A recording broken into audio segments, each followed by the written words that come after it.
안녕하세요. 사연에 빠지다의 DJ 민영입니다. 부부싸움의 큰 이유 중 하나가 내 식구만 챙기기라고 하는데요. 배우자가 자신의 부모님만 끔찍이 챙기고 상대방의 부모에겐 그렇게 하지 않을 때 많은 서운함을 느끼곤 하죠. 오늘의 사연자님도 그런 감정 때문에 고통받는 시간을 보내셨다고 합니다. 오늘의 사연은 어떤 내용인지 함께 만나보겠습니다.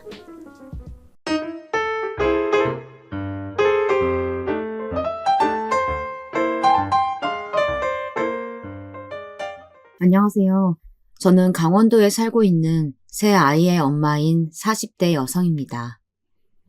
원래는 서울에 살고 있었는데요. 작년부터 강원도로 내려와서 자리를 잡았습니다. 현재는 작은 갤러리를 운영함과 동시에 집안 사업인 리조트를 맡아서 하고 있습니다. 저희 부모님께서는 다른 집에 비해서 많이 엄하셨어요. 한때는 여기가 군대가 아닌가 싶을 정도로 시간에 맞춰서 딱딱 움직이도록 하셨고 통금 시간도 엄격하셨죠. 저희 형제들은 5남매인데요. 저는 그중 막내였습니다. 다들 막내라고 하면 사랑 많이 받고 자랐겠다고 하시지만 딱히 그런 것도 없었어요. 언제나 저희 집에는 가족의 규칙이 중요했고 그대로 움직여야 했으니까요. 아버지께서는 할아버지 때부터 내려온 호텔 및 리조트를 운영하고 계셨어요. 가족 사업으로 전 지역에 골고루 퍼져 있었죠. 저는 5남매 중에 유독스럽게 가족의 규칙에 반발심이 많았던 아이였는데요. 다른 언니 오빠들은 불같이 화를 내시는 아버지 앞에서 순종적이었지만 저는 아니었거든요. 예를 들어서 어느 날 갑자기 학교를 마치고 집을 가는 길에 귀를 뚫어서 종아리 열대와 함께 한 달 동안 외출 금지를 당한 적도 있었어요. 그래도 저는 전혀 굴하지 않고 염색까지 해버렸죠. 아버지께서는 거의 졸도할 것처럼 놀라시더니 한술 더 떠서 제 머리를 아예 삭발을 하시고는 머리가 자랄 때까지 꼼짝도 하지 말라고 핸드폰도 압수하셨죠. 언니 오빠들은 사춘기를 유별나게도 겪는다고 늘 제 걱정이었지만 저는 상관없었습니다. 아버지와 크게 싸운 것은 제가 그림을 그리겠다고 하면서부터인데요. 다른 형제 자매들은 인문계로 무난하게 진학해서 아버지가 추천하시는 과를 선택했지만 저는 아니었거든요. 너는 뭐가 그렇게 꼬여서 아빠가 하자고 하는 일은 다 눈에 쌍심지를 켜고 대들긴. 내가 너희 잘못되라고 하겠어? 그림 그거 그래서 뭘 먹고 살 수 있다고 고집을 부리니? 그림은 그냥 취미로 하면 되잖아. 그걸 업으로 삼아서 살 수 있을 것 같아? 왜 어려운 길을 가려고 해? 어떻게 될지 아빠가 어떻게 알아요? 내가 앞으로 어떻게 살 건지는 내가 정할 거예요. 아빠 마음대로가 아니라고요. 그렇게 계속 그림인가 뭔가 하고 싶거든. 당장 호적 파서 내 집에서 나가. 결국 아버지께서는 강수를 두셨지만 당시에 저는 아무것도 두려울 것이 없었어요. 누가 나가라고 하면 못 나갈 것 같아요? 마음대로 해보세요, 어디. 아버지는 그런 저를 정말 내쫓으셨습니다. 아버지가 무서우셨던 어머니는 이모 집에 보내서 제발 성질 좀 죽이고 잘못했다고 하라고 하셨지만 저는 절대 제 고집을 꺾지 않았죠. 고등학교 졸업을 하고 나서 저는 미대로 진학을 했고 집과는 아예 인연을 끊게 되었습니다. 그 이후로 부모님을 다시 찾게 된 것은 결혼을 기점으로부터였어요.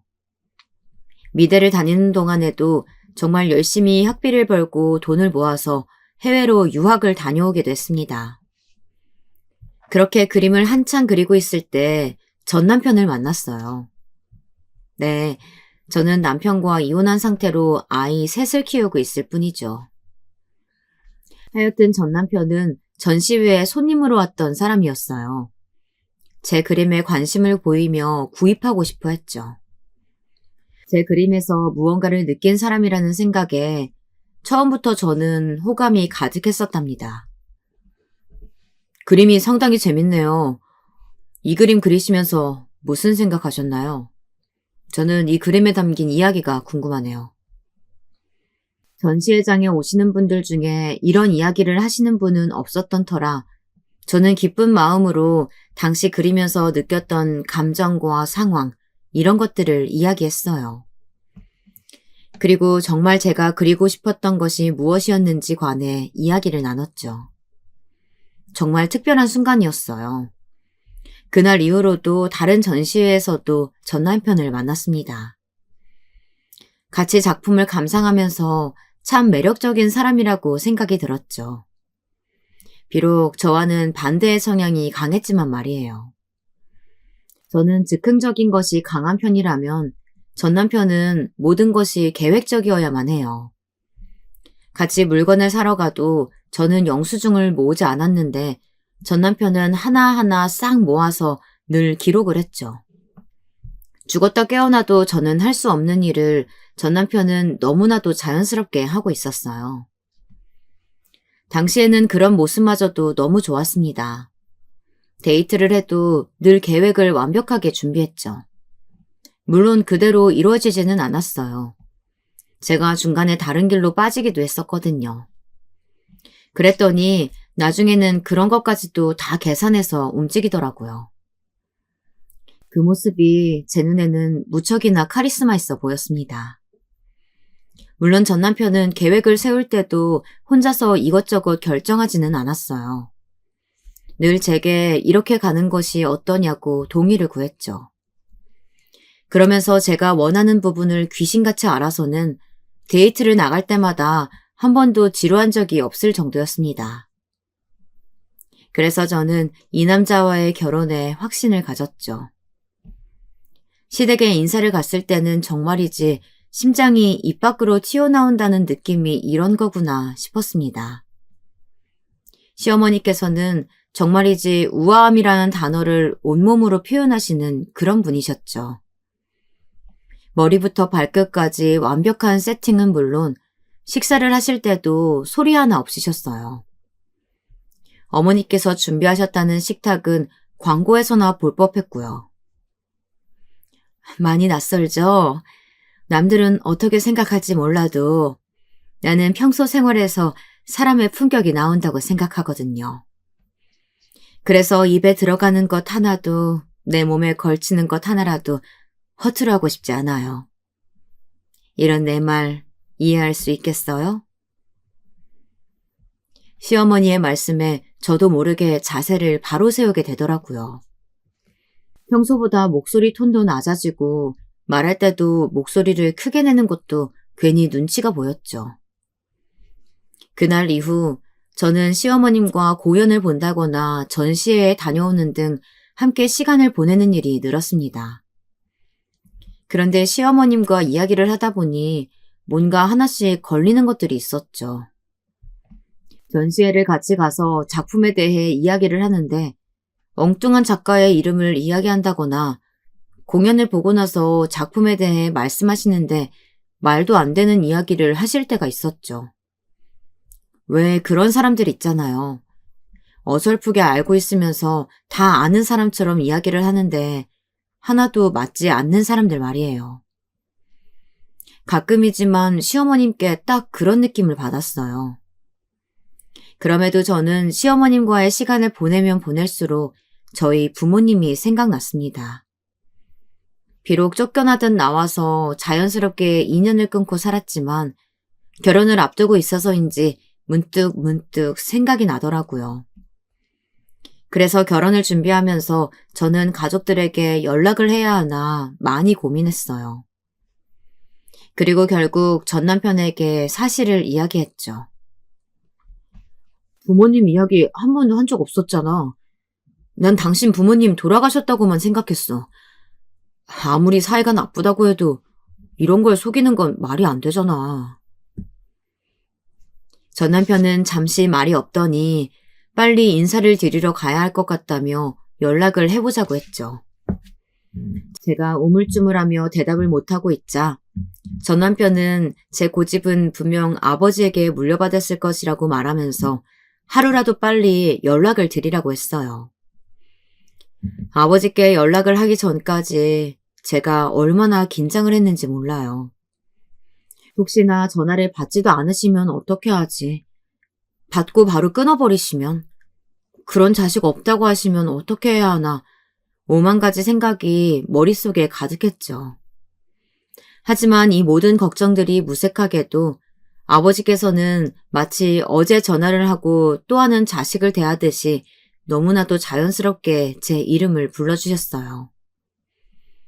나중에 알았지만 아버지께서는 제가 하는 전시회도 몰래 왔다 가실 정도로 저를 지켜보셨더라고요. 차마 나서지는 못하셨지만 말이죠. 저는 결혼할 남자를 인사시키고 싶다고 말씀드렸어요. 당시 아버지는 인천 쪽에 새로운 건물을 올리시는 중이라 어머니와 함께 서울에 계셨기에 당장 그러자고 하셨죠. 남자친구를 처음 보고 난 후 아버지께서는 마음에 들어하는 눈치가 아니셨어요. 제가 어땠냐고 물어도 한 번 봐서 사람을 어떻게 아느냐고 했지만 이상하게 거리감을 두시면서 불편해하는 눈치셨죠. 아직 30도 되지 않았는데 무슨 벌써 결혼이야. 꼭 저 남자랑 해야 돼? 그렇게 하고 싶어? 좋은 사람이고 제가 갖지 못한 것을 갖고 있는 사람이에요. 둘이 함께 있으면 편안하고 행복해요. 그리고 결혼하고 싶은 사람이 있는데 왜 미뤄야 돼요? 아버지께서는 이번에도 제 고집을 꺾지 못하시고 결국 결혼을 축하해 주셨죠. 전 남편은 결혼식을 크게 하면서 많은 분들께 축복을 받고 싶다고 했지만 저는 반대였어요. 결혼은 우리 두 사람이 서로 함께 하기로 약속하는 자리잖아.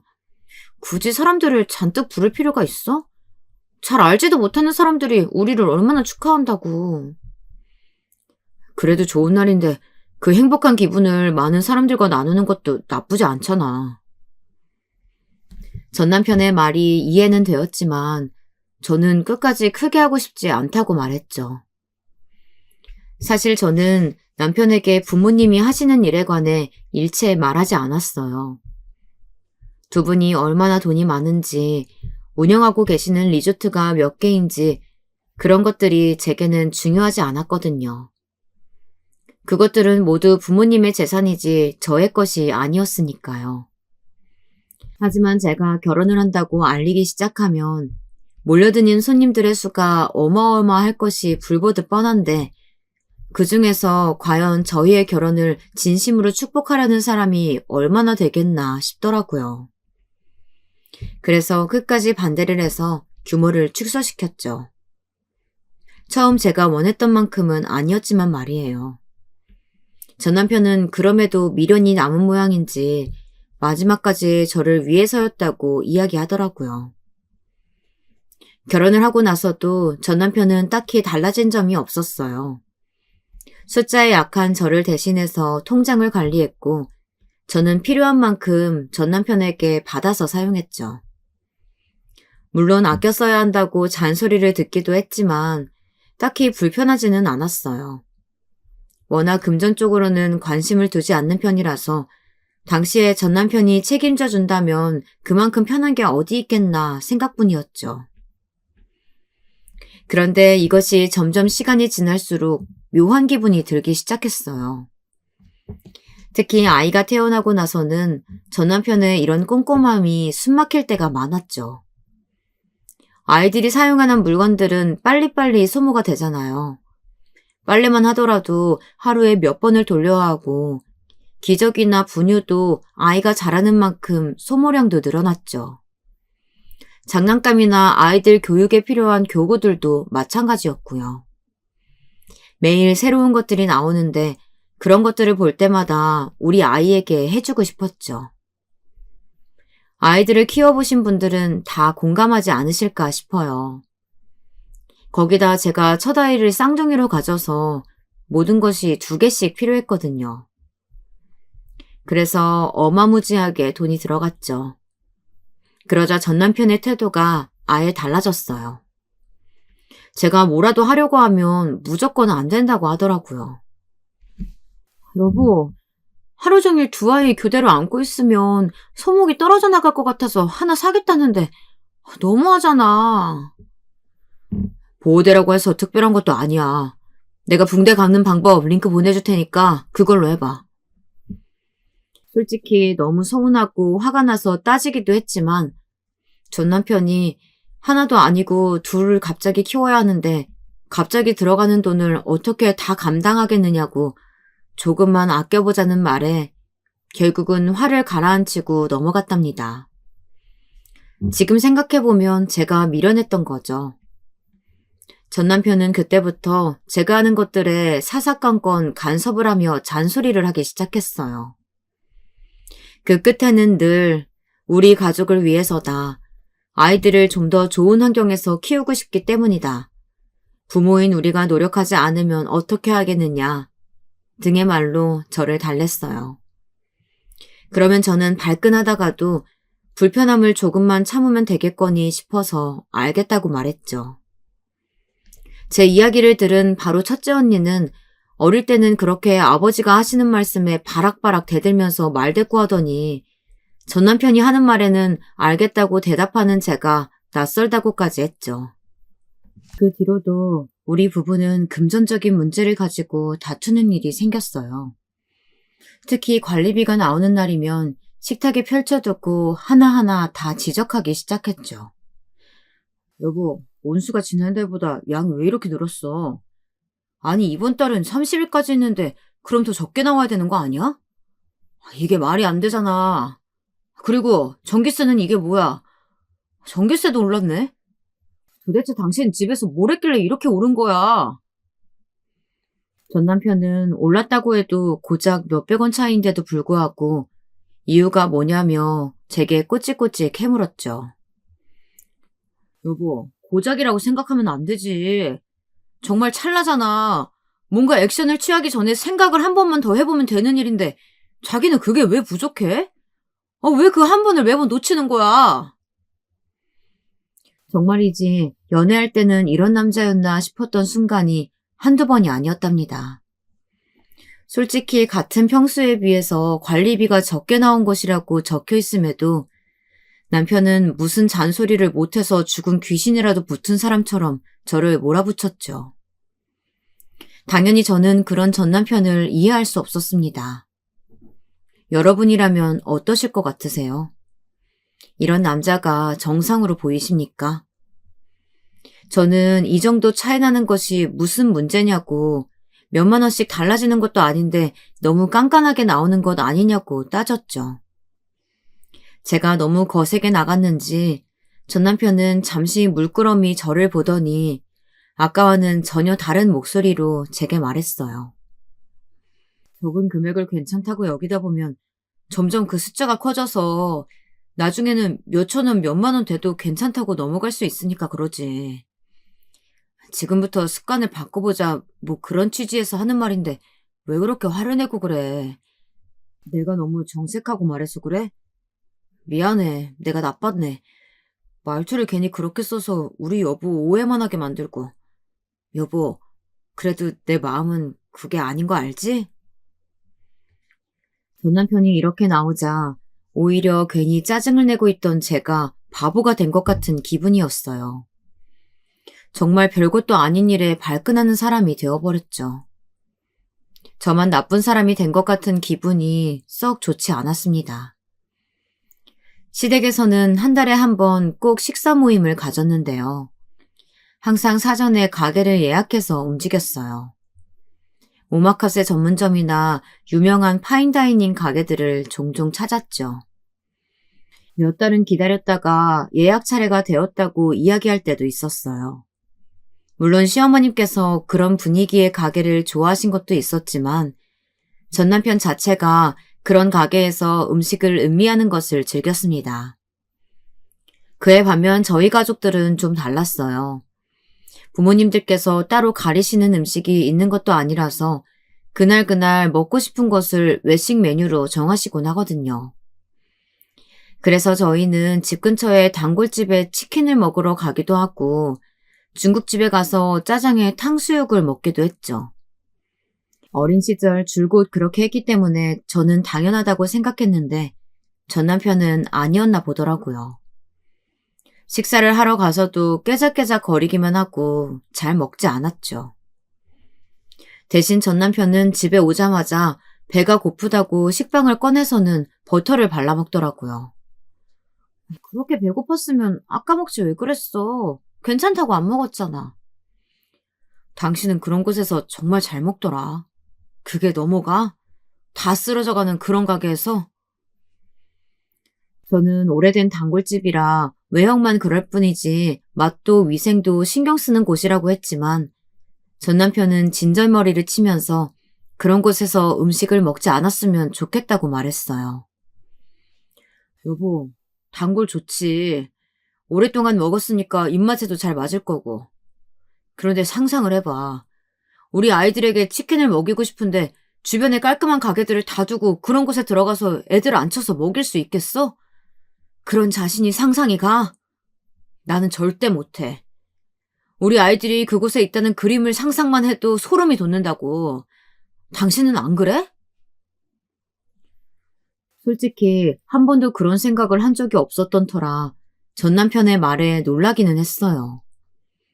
제가 멈칫하는 것이 보이자 전 남편은 더 열정적으로 아이들에게 좋은 것만, 좋은 환경만 제공하고 싶다고 말하며 다음에는 아이들을 데리고 가지 않는 것이 좋지 않겠느냐고 물었습니다. 저는 알겠다는 말이 쉽게 나오지는 않았지만 전 남편의 걱정이 이해가 간다고 해야 하나.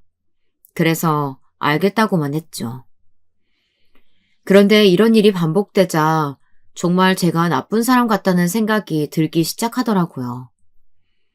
집은 생각도 안 하고 아껴 쓸 수 있으면서도 그렇게 하지 않는 사람, 세상 물정 모르는 사람, 아이들 청결에 신경을 쓰지 못하는 사람, 딱 그런 사람이 된 기분이었죠. 나중에 이혼하고 나서야 알았지만 전 남편은 이런 식으로 저를 조종했던 것이었어요. 제가 전 남편의 행동에 의문을 갖기 시작한 것은 2년 전 어버이날 때문이었어요. 아마 대다수의 집도 비슷하겠지만 어버이날을 기념해서 선물을 하거나 용돈을 드리는 경우가 많잖아요. 저희 부부도 당연히 용돈을 드리기로 했죠. 전 남편은 자신이 알아서 보낼 테니 걱정하지 말라고 하더군요.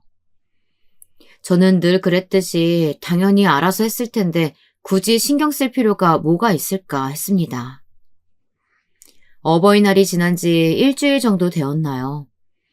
전 남편은 제게 자기 대신 차를 정비소에 좀 가져다 줄 수 있겠느냐고 부탁을 했어요. 정기점검이 필요한 시기라고 하면서 말이죠. 저는 어려운 일도 아니었던 터라 흔쾌히 알겠다고 말하고는 차를 정비소로 가져갔죠. 차에서 내리려는데 혹시 중요한 것들이 차에 남아있으면 곤란할 것 같아서 내부를 깨끗하게 종이 가방에 담아서 나왔어요. 무슨 노트들도 있었고 영수증들도 있었죠. 꼼꼼한 남편이 영수증을 이렇게 그냥 방치할 일은 없는데 싶으면서도 어떤 영수증일까 궁금증이 생겼죠. 그래서 슬쩍 봤더니 이미 금액에서부터 깜짝 놀라 넘어가겠더라고요. 50만 원에 70만 원에 무슨 금액들의 단위가 10만 원이 넘더라고요. 너무 놀란 저는 영수증의 출처를 확인했어요. 그랬더니 다들 술집이더군요. 저에게 그렇게 아껴 써야 한다고 하던 전 남편이 따로 이렇게 술집에서 돈을 펑펑 쓰고 있었다고 생각하니 기분이 상하더라고요. 저는 노트를 펼쳤습니다. 총 3권이 있었는데 한눈에 봐도 가계부였어요. 요즘 다 어플로 쓴다고 하던데 무슨 사람이 가계부를 이렇게 노트에다 쓰나 싶어서 잠깐 헛웃음이 나왔죠. 그리고 가계부에는 영수증을 붙여두는 경우가 많은데 남편은 다 하나하나 내역을 손으로 썼더라고요. 그런데 내역이 좀 이상했어요. 하나는 아이들 밑으로 들어간 돈이 빼곡하게 적혀 있더라고요. 아이들 병원비부터 시작해서 이유식 비용, 어린이집 비용, 아이들 키즈카페 방문까지 빠짐없이 적혀 있었죠. 생활비를 주면서 꼭 영수증을 받아서 달라고 하던 것이 이런 관리를 하려고 했던 것인가 싶어서 살짝 소름이 돋았어요. 꼼꼼함에 놀라기도 했지만 가계부를 이렇게 아이들 용을 따로 쓰는 경우는 처음 봤거든요. 또 다른 가계부는 회사에서 쓰는 돈인 것 같았어요. 다들 술집에 골프 연습장에 비슷비슷하더군요. 특히 누구와 만났는지도 기록이 되어 있어서 방금 찾은 영수증도 확인해 보니 떡하니 적혀 있었어요. 남편이 다니는 회사는 인테리어 소품을 판매하는 곳이었는데 남편은 영업직이었죠. 그러다 보니 사람들을 만날 일이 많았습니다. 노트에 적힌 사람들 중 일부는 저도 아는 사람들이었어요. 저희 아버지와 오래된 친구도 계셨고 아버지 밑에서 일하시는 분도 있었죠. 제가 본 금액은 그나마 노트에 적힌 것에 비하면 적은 편이었어요. 100단위나 많게는 1000단위도 있었죠. 도대체 무슨 접대를 하면 이렇게 될 수 있나 싶었습니다. 저는 마지막 노트를 펼쳐보고는 너무 놀라서 숨을 제대로 쉴 수가 없었습니다. 그 노트에는 그동안 시댁과 처가에 들어간 돈이 적혀 있었죠.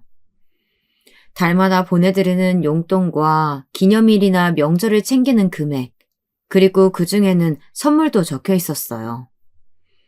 물론 이런 내역 자체를 따로 적는다는 것에 놀라기도 했지만 진짜 제가 놀랐던 점은 그 금액이었어요.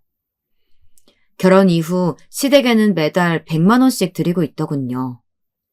그런데 저희 집에는 아무것도 없었어요.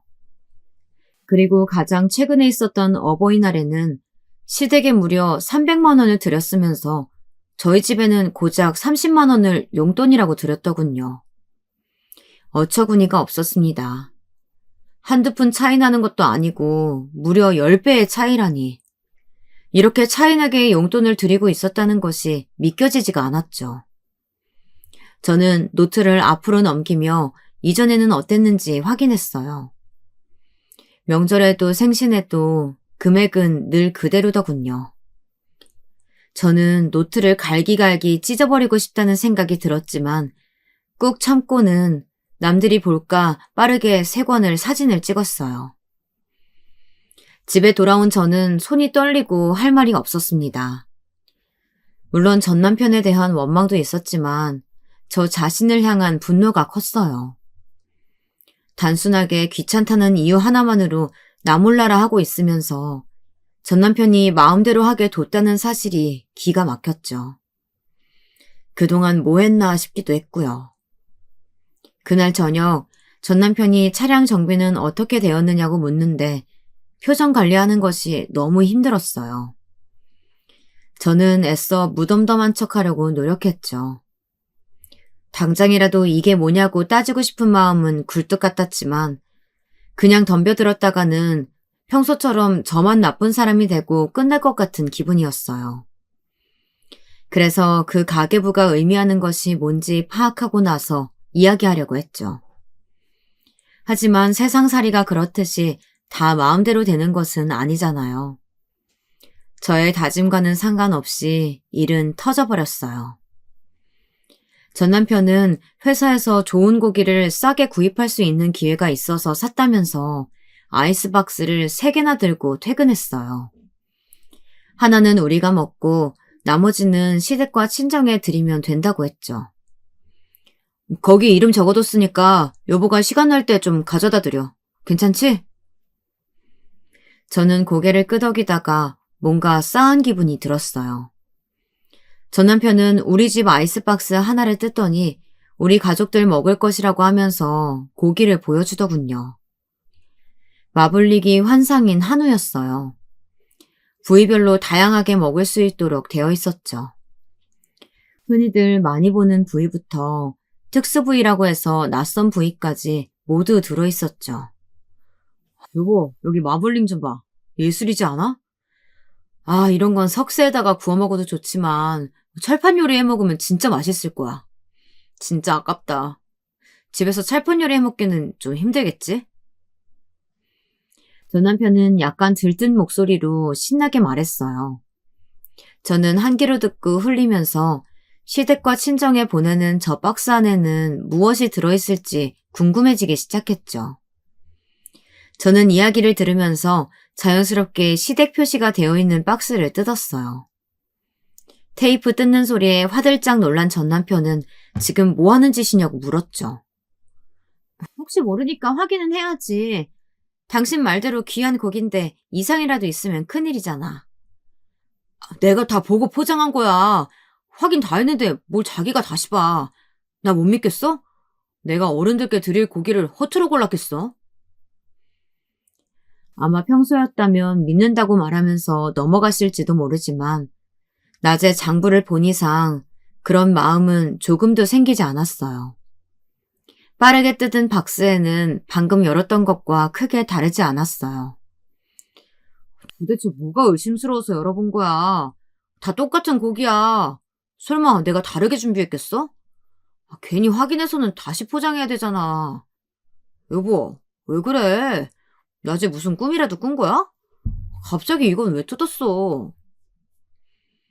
전 남편이 투덜거리면서 아이스박스를 닫는 데 집중하는 사이 저는 전 남편 쪽에 있던 친정 박스에 손을 뻗었어요.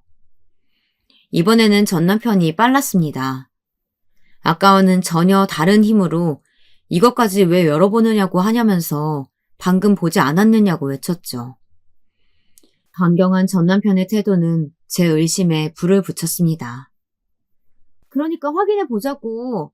뭐가 어려운 일이라고 숨겨. 그냥 열어만 보자는데. 아까 확인했잖아. 다 같은 곡인데 뭐하러 굳이 확인을 해서 일을 만들어. 자꾸 이렇게도 못 믿으면 곤란해. 어디서 그런 힘이 나왔는지는 모르겠지만 저는 전 남편을 밀쳐내고 아이스박스를 뜯는데 성공했습니다. 박스 뚜껑을 여는 순간 저는 어처구니가 없어서 저도 모르게 욕이 튀어나왔어요. 박스 안에는 대패 삼겹살 몇 봉지가 들어있을 뿐이었죠. 저는 한 봉지를 꺼냈습니다. 바로 단지 아래에 있는 마트의 가격표가 떡하니 붙어 있었죠. 전 남편은 당황한 표정이 역력했습니다. 이게 똑같이 준비한 거니? 네 눈에는 이게 한우로 보여? 그냥 삼겹살도 아니고 고작 100g당 1,300원 정도 하는 대표 삼겹살을 이렇게 정성스럽게 포장했어. 심지어 이걸 나더러 가져다 드리라고까지 해? 너 대체 우리 부모님을 뭐라고 생각하는 거야? 여보, 잠깐만 진정하고 내 이야기 좀 들어봐. 다 이유가 있어서 그랬어. 내 말 듣고 나면 당신도 이해할 거야. 전 남편은 어떻게든 저를 진정시키려고 하면서 자신의 이야기를 들어달라고 했어요. 저는 어디 해보라는 듯이 허리에 손을 얹고는 가만히 전 남편을 노려보았죠. 당신도 아는 것처럼 우리 어머니 어디 아무 고기나 드시는 분이야? 한우만 고집하시는데 당연히 선물할 때도 한우로 드려야지. 다른 고기는 비려서 못 드시는 분이라고. 그런데 장인어른이랑 장모님은 아니잖아. 후줄근한 가게에서 만든 치킨도 드시는데 굳이 무슨 한우까지 드려.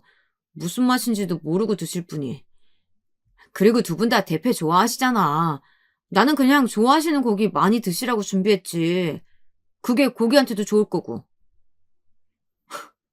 방금 너 뭐라고 했어? 뭐? 고기 맛도 모르고 드셔? 우리 부모님이 한우 드시면 그건 한우한테 죄 짓는 일이냐? 어떻게 말을 그렇게 해? 우리 엄마고 아빠야. 당신 장인 장모고 우리 아이들 외할아버지 외할머니라고. 그런 분한테 어떻게 그런 말을 하냐고. 여보, 잘 생각해봐. 실제로 두 분은 대패 삼겹살을 사다 드려도 좋다고 드실 분들이야. 딱 그 수준이신 거지. 예를 들어서 우리 아이들이 이제 겨우 한글을 읽고 쓰는데 갑자기 대학교 전공서적을 주면 되겠어? 안 되겠지. 그런 마음으로 내가 준비한 거야. 여보가 내 마음 몰라주면 나 많이 서운해. 저는 전 남편의 어처구니 없는 비교에 더 화가 났습니다. 입술이 파르르 떨리는 것이 느껴질 정도로 화가 났죠. 이 남자는 지금 자신이 무슨 이야기를 하고 있는지 알고는 있을지 그게 의문이었어요. 제가 잠자마자 전 남편은 자신의 이야기에 동조한다고 생각을 한 건지 제 어깨를 감싸 안고는 조용히 다독이며 말했습니다. 여보, 우리 솔직해지자고. 우리 어머니하고 장인 장모님하고 누가 봐도 레벨 차이가 나잖아. 외모는 물론이고 평소에 하고 다니시는 것들 그리고 말씀하시는 것까지. 요즘 세상에 돈만 있으면 다 된다고 하지만 나는 그래. 돈도 쓸 데가 따로 있는 거고 그 쓸 때도 격조에 맞게 수준에 맞게 써야지. 그래야 그게 정말 제대로 썼다고 생각해. 당신 내 말 이해하지? 전 남편이 손이 닿은 곳에 마치 벌레가 기어가는 것 같이 기분 나쁘고 소름이 돋았습니다. 저는 전 남편의 팔을 뿌리치고는 그대로 그의 뺨을 내리쳤습니다. 집안 가득히 철썩하는 소리가 들렸죠. 전 남편은 믿을 수 없다는 표정을 지으며 입만 벌리고 있었습니다. 저는 다른 쪽도 마저 내리치려고 손을 들었어요. 그러자 전 남편이 제 손목을 붙들고는 무서운 얼굴로 지금 뭐 하는 짓이냐고 소리를 질렀죠. 격조? 그래, 너는 그렇게 사람이 격조가 있어서 어른을 그따위로 대하니? 레벨 차이? 네가 우리 부모님에 대해서 뭘 안다고 그런 소리를 나불거리고 있어. 보이는 게 다라고 생각하면 천만의 말씀이야. 너 크게 후회하게 될 거야. 알아? 전 남편은 제 말이 우습다는 듯이 어깨까지 들썩거리며 웃더니 저더러 뭘 할 수 있느냐고 물었어요. 무슨 리조트, 펜션? 어디 붙어 있는지도 제대로 말 못할 그런 거 하나 운영한다고 뭐라도 되는 것 같아?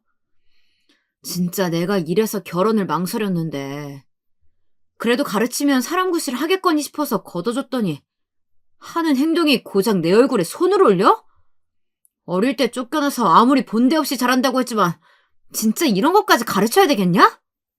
저는 마치 제가 학생이라도 되는 것처럼 말하는 전 남편을 보자 더 이상은 이곳에 있을 수가 없었어요. 저는 앞으로 나도 아이들도 볼 생각하지 말라고 말하고는 급한 것만 챙겨서 집을 나왔습니다. 전 남편은 이대로 나가면 정말 자기랑 다시는 볼 수 없다고 말하면서 아이들 역시 다시 볼 수 없을 것이라고 말했습니다. 저는 소송을 해서라도 아이들은 제가 키우겠다고 소리를 지르고는 그대로 나왔어요. 저는 흥분을 최대한 가라앉히려고 노력했지만 핸들을 쥐고 있는 손은 부들부들 떨리고 있었죠. 그날 그렇게 집을 나선 저는 큰오빠네 집으로 갔습니다. 아이들이 조카들과 수영장에서 놀고 와서는 그대로 뻗었다고 연락을 받았거든요. 큰오빠에게 그간의 일을 이야기하고 이혼을 하려고 한다고 말했죠.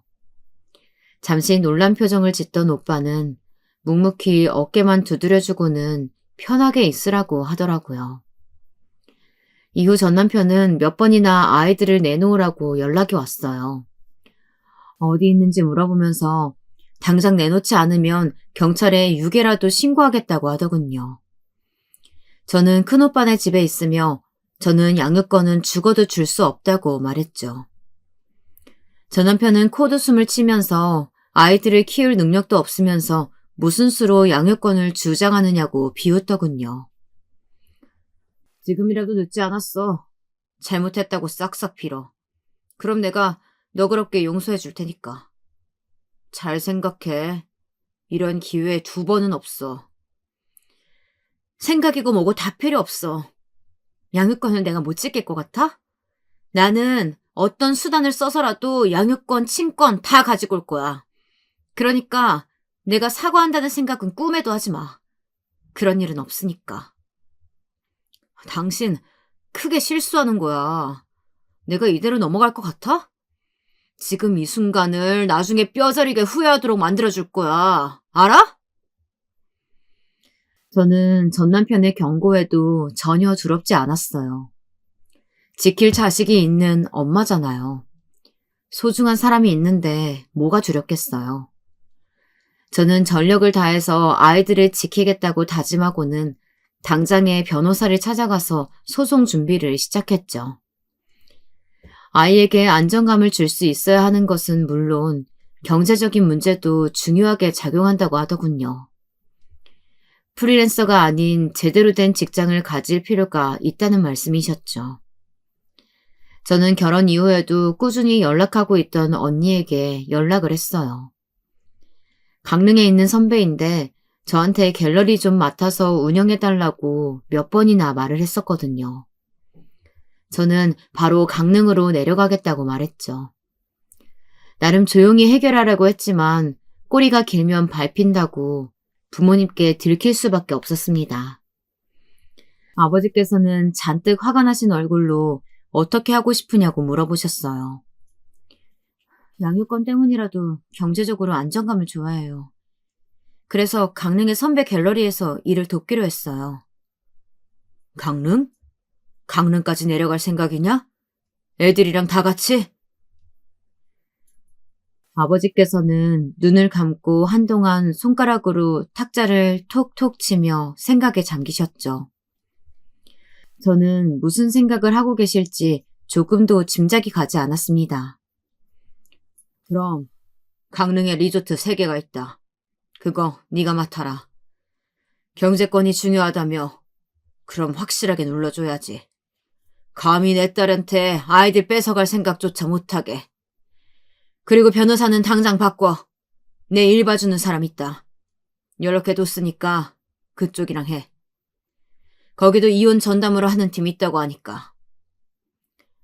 변호사 일은 감사하지만 아버지, 저 사업이랑은 거리가 먼 사람이에요. 그런 큰일은 더더욱 못하고요. 갤러리 일로도 충분해요. 어차피 직접 관리하는 사람은 다 따로 있어. 실무자들이 일 잘하도록 챙겨주기만 하면 되는데 뭐가 어렵다고 그래. 그리고 이번 기회에 배워보면 되지. 배워보지도 않고 지레 겁부터 먹는 게냐? 그런 생각으로 자식은 어떻게 지키려고? 그리고 그놈한테 뭐라도 돌려줘야 될 거 아니야. 바보같이 가만히 있을 생각이야? 저는 감사하다는 말씀을 드리고는 아버지께 따로 이야기를 좀 하고 싶다고 말씀드렸어요. 아버지는 저를 안쪽 서재로 부르셨죠. 저는 전 남편의 가계부 중에서 회사 일과 관련되는 것으로 추측되는 것을 보여드렸어요.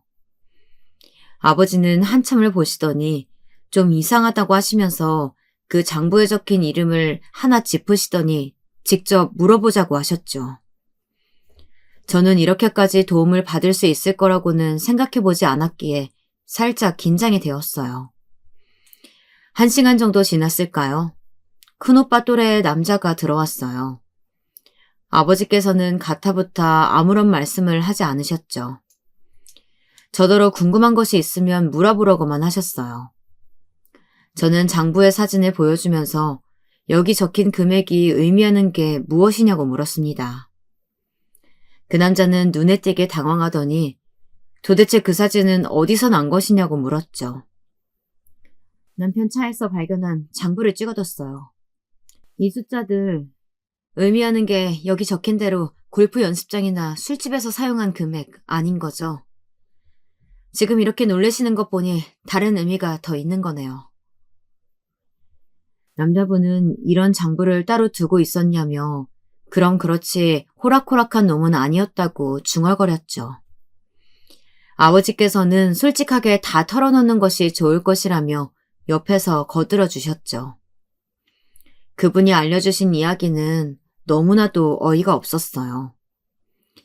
그 장부는 회사 일과 관련된 것은 맞았어요. 다만 거기 적힌 것은 평범한 접대비가 아니었죠. 사업을 따내기 위해서 오고 간 더러운 뒷돈과도 연관이 있었어요.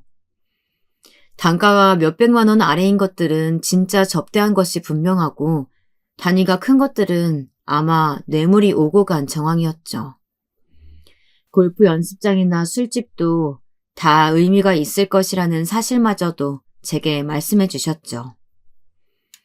저는 아버지께 아무래도 검찰을 만나봐야겠다고 했어요. 아버지는 변호사의 도움을 받아서 해결하려고 하시면서 그 사이에 본인도 일을 하나 해야겠다고 하시더라고요. 무슨 속셈이냐고 물었지만 아버지께서는 그냥 딸아이 마음에 상처 준 사위에게 본때를 보여주고 싶을 뿐이라고 하시면서 그냥 저에게는 소송 관련만 집중하라고 말씀하셨어요. 아버지께서 어떤 일을 꾸미시는지 알게 되기까진 그리 오랜 시간이 걸리지 않았습니다.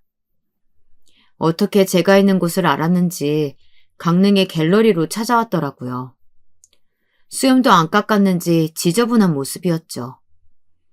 저는 무슨 낯짝으로 여기를 오냐고 했지만 전 남편은 다짜고짜 정체가 뭐냐고 소리를 질렀어요.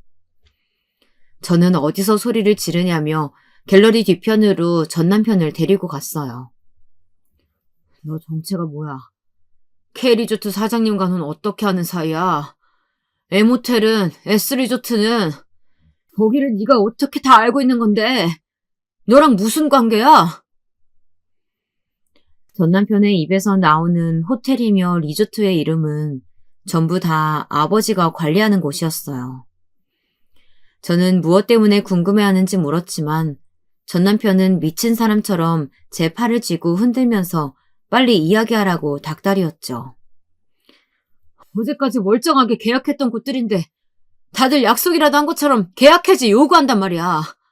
다들 당신 때문이라고 하는데 당신 나한테 뭐 숨기는 거 있어? 그제야 저는 아버지가 준비하신 일이 무엇인지 알 것 같았어요. 리조트 내부에 들어가는 소품들을 아버지께서는 알게 모르게 전 남편을 통해서 계약을 하고 계셨거든요. 사위 어깨에 힘주고 다니라는 뜻에서 하셨는데 이제는 헤어지게 되었으니 더 이상 그럴 필요가 없어진 것이겠죠. 저는 피식 웃으며 말했습니다. 숨기는 거? 있지. 굳이 말할 필요가 없어서 이야기 못했던 사실. 있어. 왜? 알고 싶어? 당신이 말하는 리조트며 호텔들 다 누구 소유인 줄 알아? 그거 전부 다 우리 아버지 소유야. 당신이 레벨이 어떻고 품격이니 격존이 이야기하면서 무시했던 우리 아버지 소유라고. 됐어? 지금 그게 무슨 말이야? 다 장인어른 소유라니. 그 많은 리조트며 호텔들이 전부? 이제 와서 내가 뭘 더 숨겨야 하는데? 왜? 안 믿겨? 그럼 가서 물어봐. 오너가 누군지. 직접 확인해보면 될 거 아니야. 제 말이 끝나자 전 남편은 얼굴이 밝아졌다 어두워졌다를 반복하더니 갑자기 제 손을 잡았어요. 벌레가 기어가는 것 같은 기분에 뿌리쳐도 봤지만 얼마나 세게 쥐고 있는지 제 손에 피가 통하지 않을 정도였죠. 여보, 내가 다 용서할게. 뭐 화가 나면 사람이 그럴 수도 있지. 앞으로 조심만 하면 되니까. 내가 아무 일도 없었던 것으로 해줄 테니까 우리 이혼 없던 걸로 하자. 우리 잘 지냈잖아, 안 그래? 지금처럼 지내면 아무 문제 없어. 그리고 장인어른께 말 좀 전해줘. 우리 회사랑 독점 계약하자고. 너 미쳤니? 정신이 오락가락해? 지금 이 상황에서 겨우 한다는 말이 뭐? 그 어느 때보다 멀쩡하지. 그러니까 지금 당신을 용서한다고 말하잖아. 이 순간 이후로 나는 싹 다 잊을 거야. 당신이 한 행동. 어때? 고맙지? 그러니까 아버님께 가자. 어서. 저는 이 미친 인간이랑은 더 이상 대화가 되지 않겠구나 싶었어요. 저는 사람을 불러 전 남편을 끌어내라고 했죠. 하지만 전 남편은 쉽사리 끌려가지 않았어요. 자기가 이렇게 양보를 하는데 왜 이러냐고 소리를 질렀죠. 누가 양보를 해? 용서? 지금 날 용서한다고 말하는 것 자체가 당신이 제정신이 아니란 증거야. 정말 우린 끝이야. 알겠어? 법정에서 보자. 그리고 한 가지 더. 당신이 그 회사에 있는 한 당신 회사의 제품은 절대 쓰지 않겠다고 회사에 얘기해 둘 테니까 어디 한번 잘 버텨보라고. 전 남편은 끌려가면서도 어떻게 그럴 수 있냐고 안 된다고 발버둥을 쳤죠. 하지만 저는 손톱만큼이라도 남아있는 모든 감정이 단 순간에 날아가 버리는 기분이었어요. 저는 바로 검찰을 찾아가서 남편이 찍었던 가계부의 사진을 넘겼어요. 다행히 작은 오빠의 지인이 검사라 손쉽게 해결할 수 있었죠. 저는 뇌물을 주고받은 흔적으로 추측이 된다고 하면서 그날 아버지께 불려와 모든 사실을 고백했던 분의 음성 파일도 넘겨드렸죠. 검사님은 곧 연락을 드리겠다고 하시더라고요. 저는 전 남편의 회사도 찾아갔어요. 물론 아버지의 대리인으로 변호사도 함께 말이죠. 물론 저의 목적은 전 남편에게 한 말을 행동으로 옮기기 위해서였어요. 오늘 여기 온 이유는 간단해요. 이런 더러운 거래를 하는 곳의 제품은 앞으로 단 하나도 받지 않겠다는 말씀을 전하러 왔습니다. 회사 측에서는 상당히 당황하는 것 같았어요. 속으로 이런 더러운 일을 하면서 회사가 몰랐다는 것이 말이 될까 싶은 생각이 들었죠. 저는 덧붙여 전 남편이 담당자로 있는 그 어떤 리조트에도 이곳과의 계약을 하지 않겠다고 했죠. 장부의 존재는 정말 회사에서도 몰랐던 것 같았어요. 제게 이 장부의 실물은 누가 가지고 있냐고 물었어요. 장부를 누가 가지고 있는지가 중요한가요? 이 사실을 누가 얼마나 알고 있는지가 더 중요하죠. 저는 지금 이 자료 검찰에 넘기고 오는 길입니다. 증거가 될 만한 음성 파일도 마찬가지고요. 그럼에도 제가 이곳을 찾아온 것은 아셔야 할 일이라고 생각했기 때문이에요. 현명하신 판단 기대하죠. 회사를 나오는데 어디를 다녀오는 건지 전 남편과 로비에서 마주쳤어요. 전 남편은 엄청 반갑다는 듯이 큰 소리로 여보라고 외치며 다가오더라고요. 혹시나 몰라 아버지께서 붙여주신 가이드들이 남편이 다가오자 오지 못하도록 거리를 벌려주었죠. 전 남편은 자기가 누군지 알고 이렇게 하느냐며 제게 친한 척을 하는데 웃음만 나오더군요. 여보, 여긴 어쩐 일이야? 혹시 아버님 오셨어? 아버님이 해결해주라고 하셨구나, 그치? 저는 그런 일은 꿈에서나 있을 것이라고 말하며 전 남편의 얼굴로 장부 사진을 던져주었습니다. 남편은 유심히 사진을 보더니 얼굴이 하얗게 질리다 못해 죽어가는 표정으로 저를 바라보았죠. 당신이 이걸 어떻게 하는 거야? 어디서 봤어? 설마 이걸 사람들한테 다 이야기하고 다닌 건 아니지? 이건 극비 문서야. 외부로 방출되면 안 되는 정보라고. 여보, 말 좀 해봐. 여보! 전 남편은 이 장부의 의미를 제가 모를 것이라고 생각했는지 기밀이니 뭐니 말을 가져다 붙였어요. 검찰에도 여기 회사에도 다 이야기했어. 당신의 제목은 어디까지 될지는 모르겠네. 제목이 너무 많아서 말이야. 뇌물에 횡령에 정말 한 사람이 어떻게 이 모든 것을 다 할 수 있을까 싶어. 그렇지? 그러니까 애들은 꿈도 꾸지 마. 그런 범죄자 새끼한테 내 아이들 자라는 꼴 보고 있을 것 같아? 양육권은 물론 친권까지 다 가지고 올 거야. 각오해. 저는 망연자실하며 바닥에 주저있는 전 남편을 두고 당당히 돌아서서 나왔습니다. 전 남편이 저지른 범죄는 생각보다 규모가 컸습니다. 여러 사람들과 함께 한탕을 크게 치려고 했던 모양이더라고요. 회사 돈을 마음대로 돌려 쓴 것은 물론 접대비 명목으로 회사에 납품하던 하청업체들에게도 돈을 갈취했던 모양이더라고요. 그중에는 진짜 전 남편에게 뇌물을 챙겨준 사람도 있었다고 해요. 하지만 그런 사람들보다는 혹시나 피해를 볼까 싶어서 울며 겨자 먹기로 전 남편에게 돈을 뜯긴 사람들이 더 많았다고 검사님이 알려주셨어요. 도대체 이런 남자와 어떻게 살아온 것이냐고 작은 오빠가 불같이 화를 냈죠. 전 남편은 회사에서 쫓겨난 것은 당연하고 여러 곳에서 전 남편을 상대로 소송을 걸었다고 해요. 가장 큰 피해자인 회사 측은 당연했고 하청업체에서도 그간의 일들을 다 폭로하며 전 남편을 고소한 상태였고요. 검사님의 말씀으로는 징역이 무겁게 떨어질 것 같다고 하셨어요. 워낙 중범죄의 규모가 크다 보니 1년, 2년으로는 끝날 것 같지 않다고 말이죠. 이 일을 모두 알게 된 시어머니께서는 충격으로 쓰러지셨다고 들었어요. 좀처럼 깨어나지 않으셔서 걱정했는데 깨어나셔서는 전 남편에 대해 아무것도 기억을 못 하신다고 하더라고요. 그렇게 좋다고 아들밖에 없다고 하시면서 아끼셨는데 이번 일이 큰 충격이었는지 완전히 잊어버리셨다고 해요. 당연히 저도 아이들도 기억을 하지 못하셨고요. 아들과 관련된 모든 것을 까맣게 잊어버리신 거죠.